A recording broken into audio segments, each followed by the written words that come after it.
Next, we have Nicole Calderon.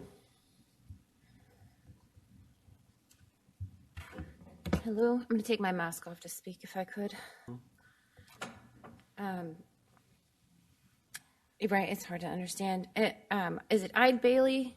My first question for them is, based on the information that you saw in this report, would you recommend that we expand our scope? And if so, how and where? Sorry, can someone repeat that? Would you recommend? I think so.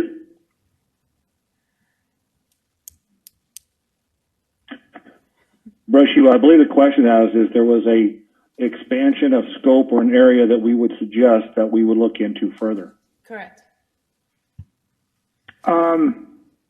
Yeah, I think one area that we recommended within the report was looking into the creation and transactions related to Cottonwood Development Corporation. I think that was one area that we recommended they move forward into looking either themselves or actually hiring that out, or just digging into it themselves. But that was one area. Okay, and I'm going to, would you recommend that we look at 2020 or 2018? Fiscal year 2020. Okay. Backing up a little bit to kind of say hello and introduce myself. This is my first meeting in person with our new city manager, and I just want to welcome Warren to Hutto. And we have high hopes, I'm sure you're aware. I'd like to hear what you're saying regarding the oversight being part of one of your goals. And from this report, we know that there are missing supporting documents, that documents are also sent late, things were not approved, and things were self-approved. And so that brings me back to the accountability. And it's wonderful to have this transparency, but what do we do with it now? And a lot of this was in the charter discussion too. What do we do when we find these violations and this misappropriations of money? And so I have a question directed to Mr. Christian regarding where we stand legally. Where do we go from here? I mean, I think that's up to the council, right? yeah, that's up to the council. I mean, ultimately, legal liability we would discuss in executive session, and so I would, I'm glad to discuss it with the council in executive session or directly, but that's not something we're going to comment in public. Okay. I appreciate that. Thank you. It does give us some idea of maybe recourse that may be available to us. Another question is, internally, are there any sort of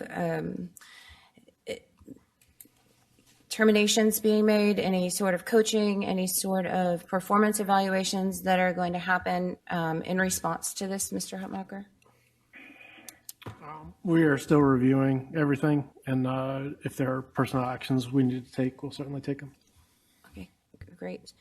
My next question is for Peter. You said that you met with Misty and Michelle to go over the budget. Was that before or after you voted to accept the budget with the deficit? I don't recall the date when it was. Okay. I don't know when that was. Patty, did you meet with Misty or Michelle before you voted to approve the budget with the deficit? I'm sorry, could you speak closer to the mic? Did you meet with Misty or Michelle prior to approving the budget that had the deficit? No, I did not personally meet with them, no. Okay. I appreciate your letting me ask all these questions. Now We probably will, though, only be able to do a couple more. Huh? We probably will only be able to do a couple more. I don't know how much time we have left on the 3 Okay. minutes. My next question was regarding, now that we looked into the general fund with the 2.5 missing, is there going to be any plan to look into the 1.2 missing from the utility fund? Discussion coming up. Okay. And just my recommendation is that council expand the scope of this audit to provide us with some more answers. Thank you. Thank you, Nicole.